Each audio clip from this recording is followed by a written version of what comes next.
إن الحمد لله نحمده سبحانه وتعالى ونستعينه ونستهديه ونسترشده ونعوذ بالله من شرور أنفسنا وسيئات أعمالنا. من يهده الله فهو المهتد ومن يضلل فلن تجد له وليا مرشدا. وأشهد أن لا إله إلا الله ولي الصالحين، وأشهد أن سيدنا وحبيبنا وعظيمنا ومولانا ودليلنا ومعلمنا وشفيعنا محمد بن عبد الله. اللهم صل وسلم وبارك على سيدنا محمد وعلى آله ومن والاه، كما صليت وسلمت وباركت ربنا على آل سيدنا إبراهيم في العالمين إنك حميد مجيد. أما بعد، معاشر المسلمين، أوصيكم ونفسي بتقوى الله سبحانه وتعالى، إذ يقول في محكم التنزيل: يا أيها الذين آمنوا اتقوا الله حق تقاته ولا تموتن إلا وأنتم مسلمون. يا أيها الذين آمنوا اتقوا الله وقولوا قولا سديدا يصلح لكم أعمالكم ويغفر لكم ذنوبكم، ومن يطع الله ورسوله فقد فاز فوزا عظيما. يا أيها الذين آمنوا اتقوا الله ولتنظر نفس ما قدمت لغد واتقوا الله إن الله خبير بما تعملون. أحباب رسول الله، بعد أيام قلائل سيلتحق أبناء المسلمين وغيرهم، والذي يعنيني أبناء المسلمين، إلى صفوفهم في المدارس. وأريد أن أستغل هذه الفرصة لنقف عند بعض الأمور، بعض المعاني التي ينبغي للإنسان المؤمن على وجه الخصوص أن ينتبه إليها وهو يورد ابنه المدرسة، وخاصة ونحن كما تعلمون في بلاد غير إسلامي كيف ينبغي أن نفهم هذا الأمر، وما هي النية التي ينبغي أن نسير بها علاقتنا بأولادنا في المدرسة، وما هي النظرة الشرعية لهذا الأمر. أولا أيها الأحباب الكرام، العلم وأهمية العلم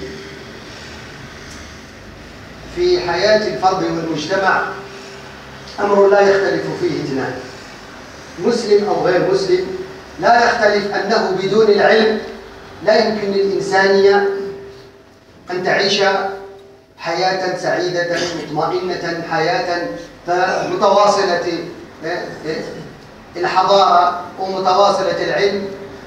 لا يختلف اثنان أنه بدون العلم لا يمكن أن نعيش كما ينبغي أن نعيش. والجهل وسبب كل طغيان، وسبب الفساد، وسبب سفك الدماء، وسبب كل هذه الأمور التي نعيشها في بعض بقاع الأرض.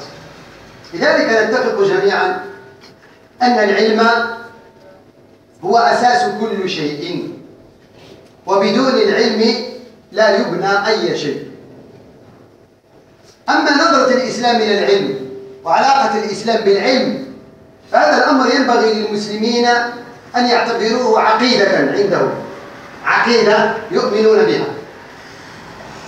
لأنه أيها الأحباب الكرام، الإنسان المسلم على وجه الخصوص له مهمة في الأرض.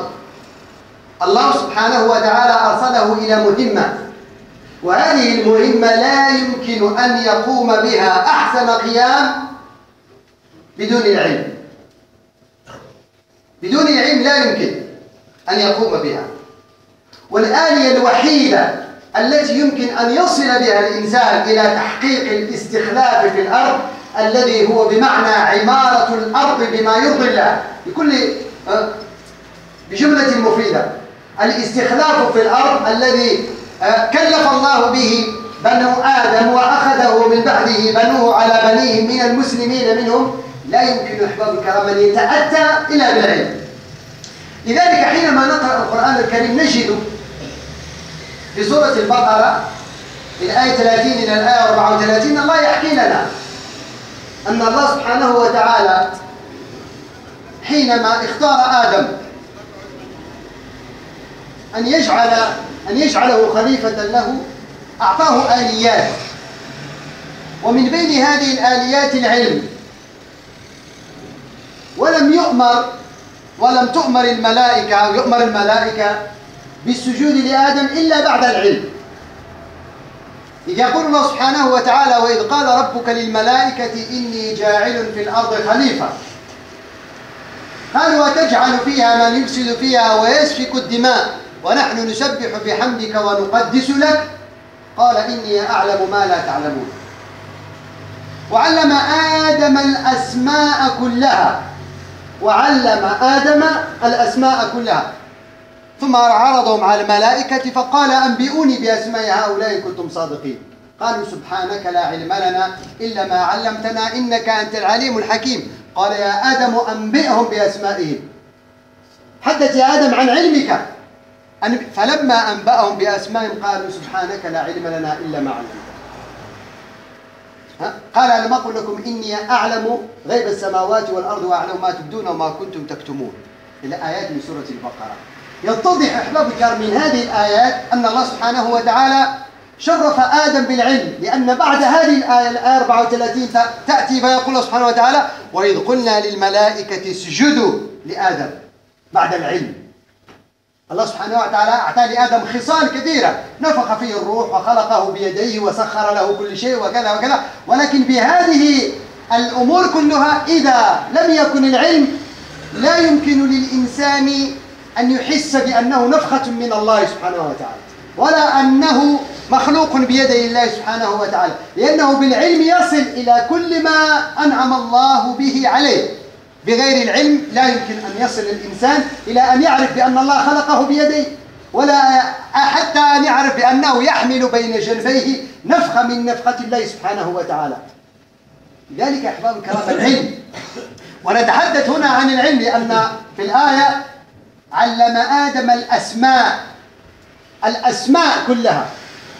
فقال أهل العلم: علم الله سبحانه وتعالى آدم كل العلوم، كل الأسماء، بما فيها الدينية والدنيوية وكل هذه المصطلحات التي نعرفها كان آدم يعرفها. هذا إلهام من الله، بمعنى أن الله سبحانه وتعالى يريد أن يقول لنا وخاصة للمؤمنين به: لا يمكن أن تعبدوني كما أردت بدون العلم، ولا يمكن أن تكونوا لي كما أردت بدون العلم، ولا يمكن أن تستخلفوا في الأرض تحققوا لي خلافة كما أريد بدون العلم. إذا لا شيء بدون العلم. لذلك أهل العلم يقولون: من أراد الدنيا فعليه بالعلم، ومن أراد الآخرة فعليه بالعلم، ومن أرادهما جميعا فعليه بالعلم. العلم آلية، بدونها لا يمكن أن نصل إلى شيء. لذلك ننتبه حينما سنسجل أولادنا في فصول الدراسة، ما المقصود؟ بأي نية سيذهب ابني إلى المدرسة؟ كيف سأساهم لكي يذهب ابني إلى المدرسة وأنا أعلم علم اليقين بأنه سيتعلم علوم الدنيا؟ وكيف سأطعمه بعلوم الإسلام والآخرة؟ هذا أمر مهم. هذه النقطة الأولى. ثم النقطة الثانية نأتي لننظر إلى ما المقصود بالعلم حينما يطلق العلم. Alors, chers frères, chers sœurs, dans quelques jours, Inch'Allah, les enfants, certes, ils vont rejoindre leur classe, Inch'Allah, subhanahu wa ta'ala, à l'école. C'est bientôt la rentrée scolaire. Et je vais en profiter pour s'arrêter un moment avec vous pour qu'on puisse s'y comprendre. La rentrée scolaire, ça nous intéresse, c'est nos enfants. Et je parle surtout la rentrée scolaire pour les enfants, la rentrée scolaire pour les enfants des musulmans. Comment on doit comprendre cette rentrée, comment on doit préparer à cette rentrée et dans quelle intention je dois envoyer mon enfant, et je fais tout le nécessaire pour lui préparer cette rentrée scolaire. Et comment je dois m'adresser, je prépare mon enfant à cette rentrée scolaire. Et c'est quoi le but? Là certes, tout le monde est d'accord qu'il va y aller à l'école pour apprendre. L'apprentissage, il y a une science, il va apprendre quelque chose, certes. Pourquoi? C'est une rentrée, je peux dire, internationale. Sur toute la planète, Dans quelques jours, les enfants ils vont rejoindre. Pourquoi? Pour apprendre. Parce que tout le monde est d'accord, musulmans ou non musulmans, tout le monde est d'accord que sans science, l'humanité, il ne peut pas vivre le bonheur. Sans science. Après, on va parler de la science utile et non utile. Et c'est pour cela aussi la vision religieuse vis-à-vis de la science ne parle de cela. Allah subhanahu wa ta'ala, les premiers pas, les premières préparations quand Allah prépare Adam, hein, pour lui confier cette mission qui va représenter Allah subhanahu wa ta'ala, hein, et génération après génération ils vont prendre cette mission. Allah subhanahu wa ta'ala a donné cette faveur, ce bienfait à Adam, avant même de dire aux anges de se rejeter, prosterner devant lui. Quand on lit les Surat al-Baqarah, deuxième chapitre dans le Coran, le verset 30 jusqu'au 34, Allah subhanahu wa ta'ala nous parlait. Quand Allah subhanahu wa ta'ala a confié aux anges, dit aux anges que je veux établir un vicaire, un khalifa, un représentant sur terre. Les anges, ils ont une observation. Ils ne sont pas contre quand Allah subhanahu wa ta'ala va mettre un représentant sur terre. Mais ils ont une observation en disant à Allah subhanahu wa ta'ala, comment tu vas désigner un qui émettra le désordre et répondra le son, et nous on est là, on t'adore, on glorifie, ainsi de suite. Allah subhanahu wa ta'ala, il leur a répondu que je sais plus que vous savez. Et Allah subhanahu wa ta'ala a appris Adam, a enseigné Adam tous les noms. Et tous les noms jusqu'à aujourd'hui, les savants, les exégètes, les interpréteurs, ceux qui interprètent le Coran, ils parlent aussi le sens de ces noms. Allah a dit les noms, il n'a pas dit la science religieuse, la prière, le pèlerinage. Allah a enseigné à Adam tous les noms. Ça veut dire toutes les sciences qui vont rendre Adam, qui vont donner à Adam des moyens pour être un vrai représentant d'Allah subhanahu wa ta'ala. Ça veut dire de représenter Allah subhanahu wa ta'ala sur terre comme Allah il voulut avec la science. Sans science, il ne peut pas. Et après, quand Allah subhanahu wa ta'ala a demandé à Adam de montrer aux anges qu'ils étaient incapables, quand Allah il leur a dit, alors montrez-moi, quand il leur a demandé, montrez-moi cela, ça veut dire les noms les objets, les choses qu'il y avait devant eux, ils disent, nous, on n'a pas de science à part celle que tu nous as fait après. On n'a pas de science. Alors Allah a dit à Adam, alors montre Adam, montre-les, montre aux anges que je t'ai donné quelque chose avec laquelle tu mérites être mon représentant sur terre. Parce qu'Allah, il était capable, subhanahu wa ta'ala, de laisser les anges sur terre. C'est eux qui adorent Allah, subhanahu wa ta'ala, sans les désobéir. Mais Allah, il voulait autre chose. Il voulait autre chose. Et regardez, Allah, subhanahu wa ta'ala, a donné beaucoup plus de science à Adam que les anges. Malgré que nous, quand on dit un ange, ça veut dire... Mais il faut que vous sachiez qu'Adam, il connaît plus que les anges. Et l'argument, c'est le verset 30 dans le chapitre Al-Baqarah. Et après, quand Adam a montré aux anges que ce qu'Allah lui a montré, à ce moment-là, les anges, ils ont dit, alors nous, hein, on n'a pas connu ça parce qu'Allah ne nous a pas montré cela. À ce moment-là, Allah a donné l'ordre aux anges de prosterner devant Adam. Donc prosterner, ce n'est pas une prosternation d'adoration, mais une prosternation de respect. Une prosternation de quelqu'un, ça veut dire quoi? Il lui a montré comme quoi on est à ton service pour accomplir la mission qu'Allah t'a confiée, que tu sois son représentant sur terre. Pour soi, les anges, c'est eux qui ramènent la révélation, c'est eux qui protègent, c'est eux qui se tiennent, c'est les croyants. Pour ça, il faut qu'on sache que sans la science, la connaissance, et tout le désordre qui se passe aujourd'hui sur Terre, c'est l'absence de la science. Ou bien la science qui n'est pas utile. C'est pour cela, nous, quand on va envoyer nos enfants à l'école, c'est dans quelle intention? Est-ce que seulement pour qu'il ait son diplôme, il travaille, il achète sa maison, il est tranquille? Ou bien il y a un sens beaucoup plus important que ça? Et après, je veux même adresser une parole à ceux qui ont le bac, et peut-être même ceux qui travaillent dans leur domaine, comme médecin, comme ingénieur, comme technicien. Comme quoi, il ne faut pas qu'ils restent bloqués dans leur niveau.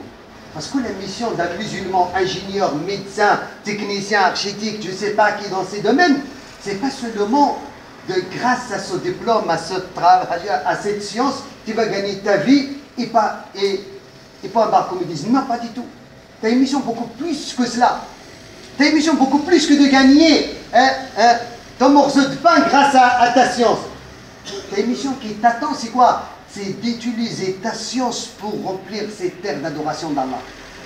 Quelle que soit cette chose, je veux donner l'âge d'or, si on peut dire, de l'islam, comment les musulmans, ils étaient les meilleurs dans toutes sortes de sciences. C'est important, أحباب الكرام. الأمر الثاني الذي أريد الحديث عنه ثم آتي إلى العلم في القرآن والعلم في السنة والعلم في تاريخ الإسلام. خطأ أيها الأحباب الكرام يشاع. بعض الناس حينما يتحدث عن العلم، حينما يتحدث المسلم عن العلم يعتقد أن العلم هو المقصود به، وخاصة في حديث النبي صلى الله عليه وسلم العلم فريضة، أو الدنيا ملعونة ملعون ما فيها إلا ذكر الله وما والاه وعالما أو متعلما، في رواية وعالما ومتعلما. يعتقد أن العلم مقصود به علم الدين، الصلاة الصيام الحج وكذا. لا يمكن. هذا كلام إمام غزالي رحمه الله في كتاب إحياء علوم الدين، تحدث عن الأمور فبين أن كل علم نافع فهو علم إسلامي، وفرق فقط بين العلوم الشرعية والعلوم الدنيوية. أما كل العلوم النافعة فهي علم إسلامي. إن حتى في القرآن الكريم أعطيكم أدلة، نظرة القرآن إلى العلم، حتى لا يقول الطبيب أنا طبيب فقط، ولا أنا انجينيور، أنا انجينيور فقط، لا لست عالما. لا، أنت عالم. ينبغي فقط أن يكون علمك في إطار من الدين فتعطي له صبغة دينية، فيكون بعد ذلك علم شرعي، لأنك تخدم به دينك وأمتك والاستخلاف في الأرض. هنا تسبغ عليه الصبغة الشرعية. لماذا؟ لأن أول آية جاءت في القرآن الكريم، أول آية هي اقرأ، وليس هناك ما يقرأ النبي، ليس هناك ما يقرأ. لو نزل الله عليه القرآن ثم قال له اقرأ لفهمنا الأمر، ولكن قال له اقرأ. اقرأ ماذا؟ أعطاه شرط القراءة فقط، ولم يعطيه نوع القراءة، أعطاه شرط القراءة أن تكون باسم ربك. قال الإمام الرازي أن تكون باسم ربك بمعنى أن تقرأ باسم الله وأن تعمل باسم الله في العلم. أن تكون قراءتك نية صالحة، أن تكون باسم الله بنية خالصة، ثم أن يكون علمك، تطبيقك لعلمك أن يكون باسم الله، وليس بالفقه ولا بالكبرياء ولا بالسلطة ولا باستغلال النفوذ ولا أن يهوي الناس إليك ولا شيء من هذا القبيل، ولا أطماع الدنيا، إنما أن تكون باسم الله. طيب، هذا الأمر مهم. لذلك يأتي الإمام الغزالي يقول ببيان العلم الذي هو فرض كفاية اعلم أن الفرض لا يتميز عن غيره إلا بذكر أقسام العلوم. الفرض لا يتميز بغيره إلا بذكر أقسام العلوم، بمعنى هناك علوم، والعلوم بالإضافة إلى الغرض الذي نحن بصدده تنقسم إلى شرعية وغير شرعية. يعني علوم لها تدرس الشرع، لذلك قال وأعني بالشرعية ما استفيد من الأنبياء، يعني ما جاء به الوحي، هذه علوم شرعية، الصلاة، الزكاة، الميراث، المسائل كذا والحج وتعريف هذه الأمور كلها، هذه تسمى بالعلوم الشرعية. أما العلوم الأخرى الدنيوية فقد دعا القرآن إليها، وسنعطي على ذلك أدلة. ثم ولا يرشد العقل إليه، يعني العلوم الأخرى إن هذه العلوم لا يرشد العقل إليها، إنما هو بالنص. يمكن أن تفكر كيف ستصلي، لابد لك من نص. يمكن أن تفكر كيف ستقسم الميراث، لابد لك من نص. ولكن العلوم التي يدل الشرع عليها كمثل الحساب، لذلك مثل الحساب، ولا التجربة مثل الطب. إن الطب لابد فيه من التجربة، ولا السماع مثل اللغة. ثم قال فالعلوم التي ليست بشرعية تنقسم إلى محمود ومذموم، فقال هذه العلوم الشرعية. أما العلوم الغير الشرعية التي هي دنيوية ولكنها يمكن أن نسبغ عليها صبغة إسلامية، هي محمودة ومذمومة. ويريد أن يقول بالخلاصة فالمباح منها محمود وما يرتبط به مصالح الدنيا كالطب والحساب وغير ذلك، وذلك ينقسم إلى ما هو فرض كفاية. لذلك جاء إلى هذه العلوم قال إن منها فرض كفاية، يجب على الأمة أن تتعلم مثل هذه العلوم. وأعطى مثالا: ينقسم إلى ما هو فرض كفاية وإلى ما هو فضيلة وما ليس بفرض. أما فرض كفاية فهو علم لا يستغنى عنه في قوام أمور الدنيا. فرض كفاية يعني في الفقه فرض كفاية إذا قام به البعض سقط عن البعض، لا بد أن تقوم به الأمة، لا بد أن يكون في الأمة طبيب، وفي الأمة مهندس، وفي الأمة يعني رياضي وفيزيائي وكيميائي وما سنراه في تاريخ الأمة. كالطب إذ هو ضروري في حاجة بقاء الأبدان وكالحساب إلى غير ذلك. إذن هذا الإمام الغزالي رحمه الله ويتحدث في القرن السادس في هذا الكلام، تحدث في هذا الكلام في القرن السادس. أنا أبغى في حباب الكلام الإمام أبو حامد الغزالي dans son ouvrage Ihya Ulumuddin Rubib, la science de la religion, il nous parle des sortes de sciences. En bref, il veut nous dire qu'il y a les sciences dites les sciences religieuses. C'est les sciences qu'on ne peut pas avoir sans se baser sur un texte, une révélation. Ça, c'est les sciences religieuses. Si on peut dire les sciences de la jurisprudence, la législation islamique. Mais toutes les sciences qui sont utiles pour l'humanité, elles sont des sciences religieuses en général. Et il a cité qu'il y a parmi les sciences qui sont fard kifaya, ça veut dire que la Ummah, il doit organiser des établissements de la science pour qu'il enseigne comme le maths, comme la médecine, comme la chimie, comme si, et ainsi de suite. Pourquoi? Parce qu'on ne peut pas vivre sans cela. S'il n'y a pas de médecin dans la ville, si le savant il est malade, on va perdre le savant. On ne va pas attendre 30 ans pour avoir un savant qui va nous faire une fatwa. Les premiers victimes, c'est les savants de la religion même. Mais on doit avoir un savant, un médecin, un ingénieur, un mathématicien, et ainsi de suite. Pour le Coran al-Karim et la religion, et le Coran nous incite, il nous appelle à avoir ce sort de religion. يقول الحق سبحانه وتعالى في هذه العلوم: وفي الأرض آيات للموقنين وفي أنفسكم أفلا تبصرون. في سورة الذاريات الآية 20-21. وفي الأرض آيات للموقنين، آيات علامات لله سبحانه وتعالى للموقنين الذي يوقن بوجود الله. وفي أنفسكم أفلا تبصرون. هذا الإبصار هل يعني مجرد الإبصار بالعين؟ لا، بمعنى الإبصار بالعلم، لأن كل الناس يبصر. من الناس من يرى الشيء المعين ويراه عين مجردة، من الناس من يرى بعين العلم فيتبين. Alors quand Allah subhanahu wa ta'ala nous dit il y a sur terre des preuves pour ceux qui y croient avec certitude, ainsi qu'en vous-même n'observez pas donc. Allah nous dit n'observez pas donc. Alors Allah nous appelle à observer même dans nos corps. Mais nous on observe, on voit les choses mais on n'arrive pas à comprendre. Alors l'observation ici c'est avec la science, c'est à l'aide de la science on peut arriver à observer les choses pour dire subhanallah comment il a créé ces choses. Dans un certain moment Allah subhanahu wa ta'ala حينما تحدث عن البنان مش البنان اللي ناكلوه. هل أتى على الإنسان حين من الدهر يكون شيئا مذكورا حتى قال سبحانه وتعالى أيحسب الإنسان أن النجم عظامه بلى قادرين على أن نسوي بنانه. بلى قادرين على أن نسوي بنانه. البنان هو البصمة, l'empreinte. Allah subhanahu wa ta'ala nous dit dans ce verset-là, est-ce que l'être humain y croit qu'on est incapable de le rassembler, mais plus que ça, on est incapable même de remettre son empreinte. Quand il sera mort, on va le rassembler, même de mettre son empreinte comme il était. Aujourd'hui, la science elle a découvert que chaque individu a son empreinte différente des milliards des hommes.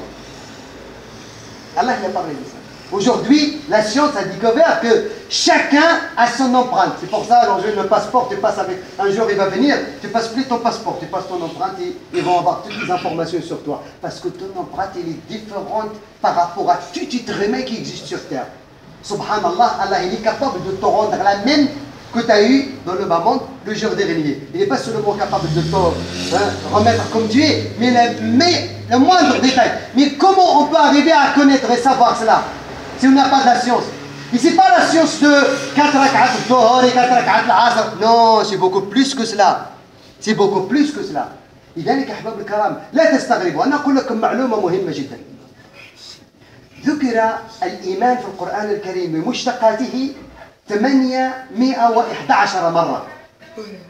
La foi et c'est synonyme, et ce qui parle de la foi, il est cité dans le Coran 811 fois. La science, العلم والمعرفة والتفكير والإبصار والنظر ذكر في القرآن الكريم 811 مرة. Le même nom, le même chiffre. La science, la connaissance, l'observation, réfléchir, tous ces synonymes de la science est cité dans le Coran 811 fois comme la foi. Ça veut dire qu'il y a une relation entre la foi et la science. Ça veut dire quoi? La foi sans science, ça coûte rien. Et la science sans foi, ça vaut rien. Les deux. العلم بلا إيمان لا يساوي شيئا والإيمان بلا علم لا يساوي شيئا. Important dans le cas. Ça c'est des chiffres dans le Coran. Des chiffres dans le Coran. Pour savoir quoi? Qu'il faut qu'on fasse tout pour que nos enfants apprennent cette science. Et la science de la dunya qui est encadrée avec la religion. Ahbab al-Karam, il y a une erreur aussi parmi les jeunes, dès qu'il a son bac ou quelque chose comme ça, il abandonne sa discipline et il cherche à s'orienter vers les sciences religieuses. Mais peut-être tu peux donner dans ta discipline beaucoup plus. On ne peut pas devenir tous des imams. Si vous êtes tous des imams, vous n'aurez pas besoin de ce prêche. De venir dire salam alaikum, vous connaissez, on fait la prière. Mais pas possible. On ne peut pas tous devenir des imams. On ne peut pas tous devenir des savants de la religion. C'est comme je dis, il faut parmi nous un médecin. Mais un médecin qui croit en Dieu, qui adore Allah, qui a son tapis dans son bureau et qui va faire son travail comme il faut. Et ce n'est pas son intérêt l'argent. On doit avoir des techniciens, des ingénieurs, des architectes. Si on n'a pas les architectes, on ne peut pas construire la mosquée. L'imam, il ne peut pas construire la mosquée. Parce que l'imam demande lui, si tu as fait une erreur dans la prière, elle va te corriger. Oui, c'est une discipline, c'est important d'avoir aussi les imams. Mais cet imam, il ne peut pas travailler à la mosquée s'il n'y a pas l'architecture qui va construire la mosquée. Vous avez compris? Alors ça veut dire quoi? Hein? Arrêtez de dire que non, ça c'est les sciences de la dunya. Non, on a besoin de cette science de la dunya. لذلك النبي صلى الله عليه وسلم آيات أخرى كثيرة مهمة جدا في نظرة السنة إلى العلم. Regardez comment le Nabi صلى الله عليه وسلم il nous donne la philosophie de l'islam de savoir. Qu'est-ce qu'il a fait le Nabi? ماذا فعل النبي صلى الله عليه وسلم؟ بعد غزوة بدر قتل 70 من المشركين وأسر 70. Après la bataille de Badr, il y a 70 prisonniers. Oui. Parmi les 70 prisonniers, il y en a qui sont incapables de donner cette compensation pour être libre. Parce que le prophète il leur a dit, celui qui est capable de donner une compensation, de se libérer, il donne et il rentre chez lui s'il ne veut pas devenir musulman. Il ne les a pas imposés de devenir musulmans. Prisonniers, non musulmans. Tu as le choix. Tu payes et tu rentres chez toi. Tu ne veux pas devenir musulman. Tu veux devenir musulman, hein, bienvenue. Ton état est changé tout de suite. Tu as le droit de vivre parmi nous, tu as tous les droits. Il n'y a pas de suite. Tu ne veux pas devenir musulman, tu es prisonnier jusqu'à ce que tu payes. Tu ne peux pas payer, tu n'as pas l'argent pour payer. Regardez qu'est-ce qu'il a fait le prophète. Il a dit, tu enseignes 10 garçons parmi les garçons du musulman, tu es libre. Tu n'as pas l'argent, enseigne à écrire et lire 10 jeunes musulmans et tu es libre. Si je trouve 10 musulmans qui arrivent à lire et écrire, tu es libre. Qu'est-ce qu'il a fait le prophète? C'est les mécréants qui ont enseigné la lecture et l'écriture aux petits enfants musulmans. Hein? Et derrière, le Nabi sallallahu alayhi wa sallam, il surveille avec les compagnons qui connaissent savoir et lire. Regardez qu'est-ce qu'il a fait. لذلك النبي صلى الله عليه وسلم وهذا الحديث الذي يهم الآباء. Je parle de ce hadith parce qu'il est important pour les pères, les parents. يقول النبي صلى الله عليه وسلم إذا مات ابن آدم انقطع عمله إلا من ثلاث. إذا مات ابن آدم انقطع عمله. Quand le fils d'Adam mort, ses œuvres cessent, son compte s'arrête. À part trois choses. صدقة جارية أو علم ينتفع به أو ولد صالح يدعو له. الحديث في رواية الإمام مسلم. Alors le compte cesse après la mort, à part trois choses. Le compte est courant jusqu'au jour dernier. C'est la condition. Une aumône courante, une aumône qui est toujours utile à la communauté une mosquée, un puits, un hôpital, quelque chose comme ça. Ou bien une science utile. Regarde, il Nabi قال علم ينتفع به. لم يقل العلم الشرعي. Toute science utile, c'est une aumône couronne. Tu as laissé un médecin, c'est toi qui as fait tout, tu travailles jour et nuit pour que ton enfant devienne un médecin et il soigne les gens. C'est une aumône couronne, tu y participais autant que papa. Tu as laissé un architecture, hein? Quelqu'un qui a l'architecture, il construit les mosquées, il construit les bons endroits et ainsi de suite. Tu as laissé une aumône couronne. Ou bien un enfant pieux qui invoque Allah subhanahu wa ta'ala pour lui. Alors imaginez que tu as laissé un enfant pieux avec sa science. Tu peux atteindre les droits. Parce que cet enfant pieux, avec sa science, il sera capable de laisser une aumône courante. Regardez la sunna du Nabi sallallahu alayhi wa sallam, comment il nous incite à... وهو يقول لنا صلى الله عليه وسلم الدنيا ملعونة ملعون ما فيها. الدنيا ملعونة. Tout se bat et maudit. À part trois choses aussi. ذكر الله أو ما والاه وعالما أو متعلما في رواية وعالما ومتعلما. Tout se bat et maudit. Son trésor, sa royauté, tout ce qu'on peut avoir ici-bas. Son pouvoir est maudit. À part trois choses. L'invocation d'Allah ou bien ce qui est pareil. Et regardez ici, le Nabi sallallahu alayhi wa sallam, il a fait la différence entre l'invocation d'Allah qui est salat, ta'a, l'ilm shar'i, sunna, le hadith, tafsir, le Coran et l'ilm. Parce que normalement on dit que c'est l'ilm. Mais ici il a fait la différence pour nous montrer que toute science utile et n'est pas maudit. Alors au moins, soit tu as un enfant qui est étudiant, ou bien tu as un enfant qui est savant, c'est toi qui n'es pas savant. Bien tu le désires. لهذا أحباب الكرام ينبغي أن نتفقه أنفسنا. إن مع كامل الأسف اليوم ولا يحز على أقول لكم مثال un chiffre qui brise toujours mon cœur. En 2012, le ministre de la Justice il a annoncé un chiffre. Malgré que normalement ces annonces, comment dirais-je, discriminatoires, il est interdite. Mais vous pouvez vérifier ça. Les musulmans, ils sont 1/6 de la communauté française. 1/6. On peut dire 6 millions dans 60 millions. On peut dire 1/10. Pardon, 1/10. Un tiers de ces 1/10, c'est dans les prisons. الله المستعان. أقول قولي هذا واستغفر الله فاستغفروه يا رب.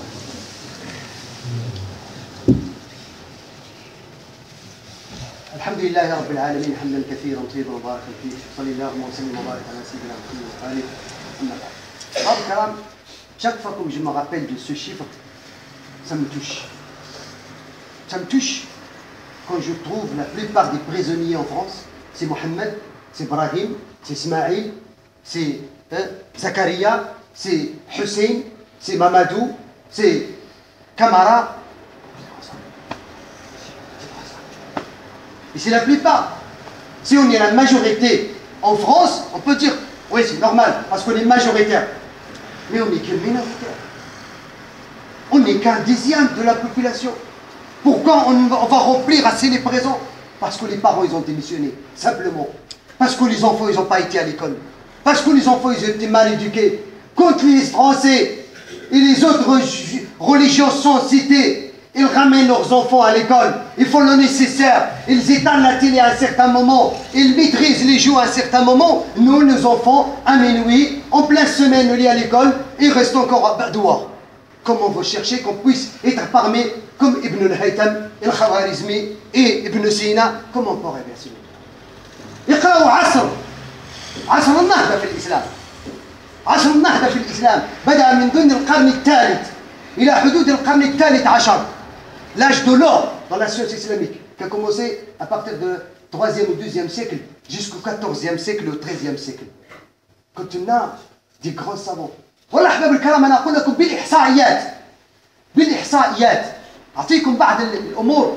J'incite les jeunes à vérifier ces choses, ils sont très importantes. Les premiers instituts. les premiers instituts sur la planète. أول جامعة أول مرة خلقت جامعة في الأرض على وجه البسيطة كانت جامعة المسلمين تسمى بيت الحكمة في سنة 840 للهجرة للميلاد. Le 9e siècle grégorien, 9e siècle, c'est la première institut de la science qui s'appelle la maison de la sagesse à l'époque de Haroun al-Rachid, où on enseigne tout, même la traduction de l'Inde, le chinois, la maison de la sagesse qui jouait un rôle majeur dans la transmission de l'héritage, de la civilisation, bien sûr grecque et perse et Moyen-Orient ainsi que l'Inde et chinois. Mais la première institution, on a commencé l'institution et la science 2 siècles avant l'Europe. La première institution en Europe s'était créée en 1090. La première institution, première fac, un premier établissement pour la science était créé en 1090. Alors regardez combien de différences entre nous.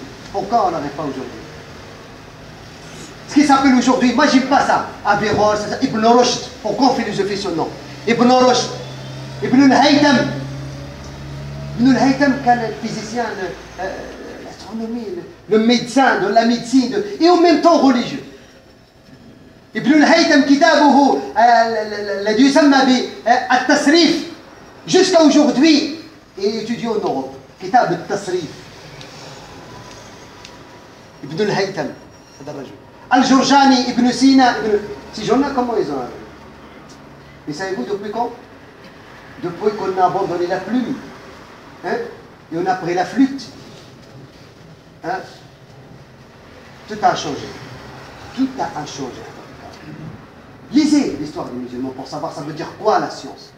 وأقول لكم في جميع العلوم جميع العلوم أقول لكم الرياضيات vous pouvez connaître c'est ça bon الخوارزمي الكندي الكرجي عمر الخيام نصير الدين الطوسي c'est des grands mathématiciens aujourd'hui leurs ouvrages à la Sorbonne et Paris 8 et là on étudie là في الطب الإمام الرازي ابن سينا والكتاب ابن سينا القانون في الطب la loi dans la médecine jusqu'à aujourd'hui on enseigne ابن سينا كان طبيب وفيلسوف وكيميائي ورياضيات regardez les disciplines في الكيمياء جابر بن حيان الكندي أبو الريحان البيروني ابن خلدون في الكيمياء في الفيزياء ذكرت ابن الهيثم ابن سينا ابن البركات البغدادي ابن باجة في الهندسة النعم أحباب الكرام والله الذي لا إله إلا هو سبحانه وتعالى لا يمكن أن ترجع للأمة عزتها إلا إذا كان القلم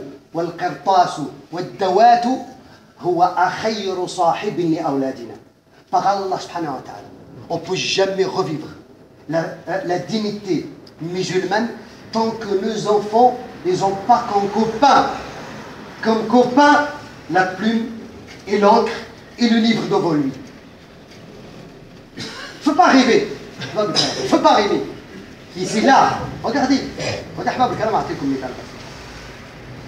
سبب نهضة أوروبا عصر الأنوار كان سببه نهضة الإسلام والمسلمين. اقرأوا التاريخ. lisez l'histoire. والله أحباب الكرام. Because de la révolution européenne, l'âge de la lumière, ils ont pris de nos grands savants. Comment faire? Le jour où l'Église, ils pondent les savants, les musulmans, ils étaient dans un certain niveau dans la science. جامعة القرويين التي كانت في القرن التاسع. جامعة الأزهر التي كانت في القرن العاشر. Ils ne connaissent pas encore les Européens, ça veut dire pas. كان في القرن الثامن والتاسع والعاشر écoutez ce chiffre. في القرن الثامن والتاسع والعاشر كانت أوروبا نسبة الأمية فيها 95%. وفي الدولة الإسلامية نسبة الأمية لا تحصى غير موجود بالشفر. C'est 0, quelque chose. Celui qui ne veut pas. On est où là? C'est pour ça, Ahbab al-Karam, tout ce que vous pouvez pour vos enfants, pour qu'ils suivent leurs études. Et là, je parle aux jeunes qui ont leur bac cette année, ils vont l'avoir, Inch'Allah, l'année prochaine. Et je parle aux ingénieurs et aux médecins. Il ne faut pas rester bloqué de votre niveau. Tu dois croire que tu es médecin, tu es ingénieur, tu es tel, c'est bon, tu gagnes ta paye et après c'est le confort. Non, mon frère, tu dois évoluer ton niveau. Le médecin, il faut que tu passes un rechercheur.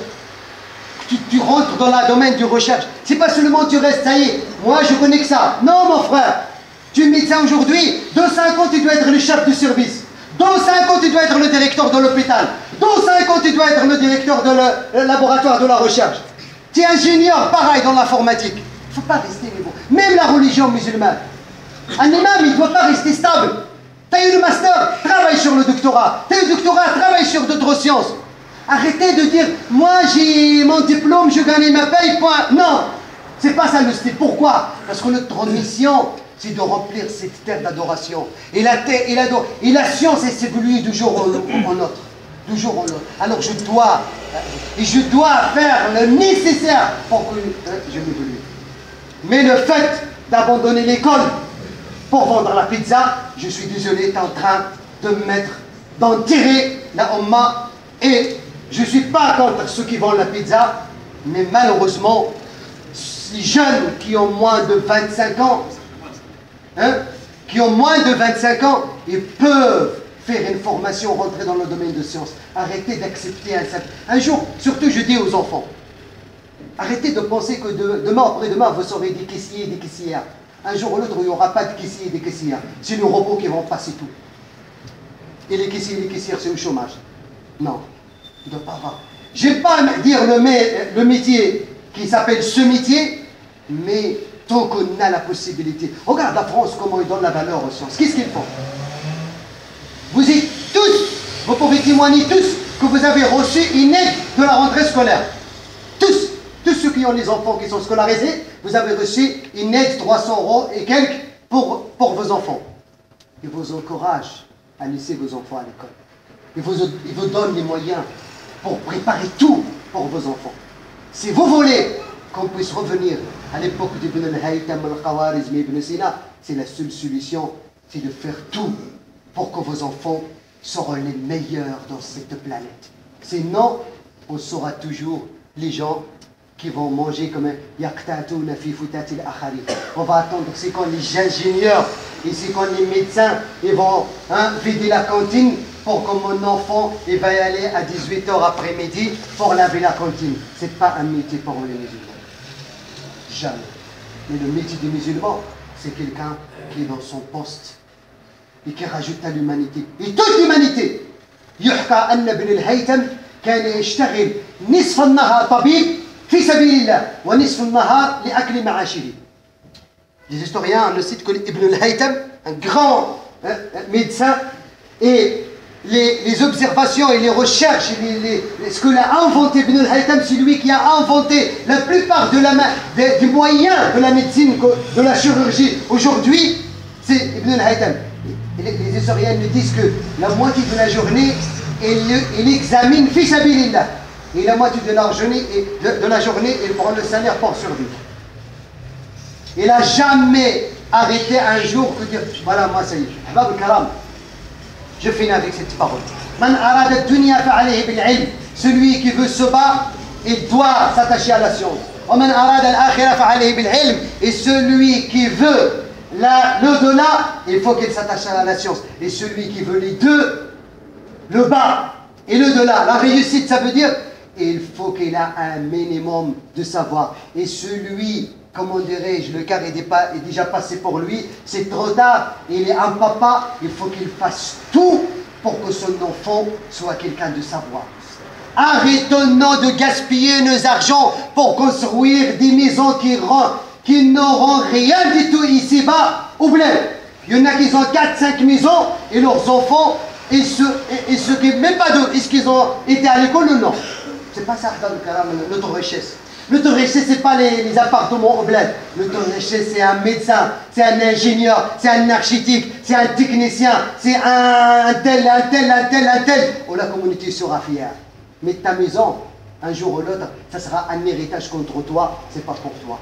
mais la science de ton enfant, ça sera une succession sur terre. أسأل المولى العلي القدير أن يوفقنا ويجعلنا رشاد والسداد، واجعلنا من عباد الصالحين المصلحين. اللهم وفق أبناءنا إلى ما في خير وصلاح، ويسر لهم وافتح بصائرهم، واجعل يا رب العالمين عليهم فتح العلم، انك نعم المولى ونعم النصير. اللهم وفقنا لتربيتهم تربيه ترضيك عنا، واجعلنا واياهم من عبادك الصالحين المصلحين. ربنا اياك سالنا ولاحسانك تعرضنا، وما عندك من الخير طلبنا، اقبل من وجهك الكريم علينا ولا تخيب فيك رجاءنا. انت ربنا مولانا فاغفر لنا واسترنا وعافنا واعف عنا. اللهم انصر لسان المسلمين واعز لسان المسلمين وذل الشرك والمشركين. اللهم كن لاخواننا المضطهدين في سوريا وفي مصر وفي فلسطين وفي بورما وفي كل مكان. اللهم كن لهم وليا ونصيرا وظهيرا ومعينا.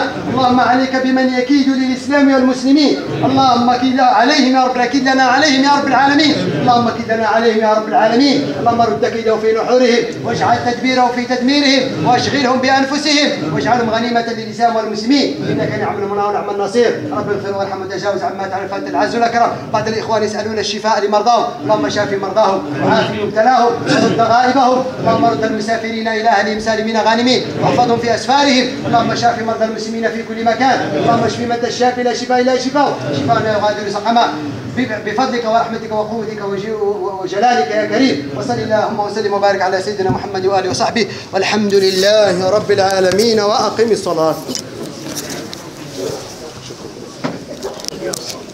الله أكبر الله أكبر، أشهد أن لا إله إلا الله.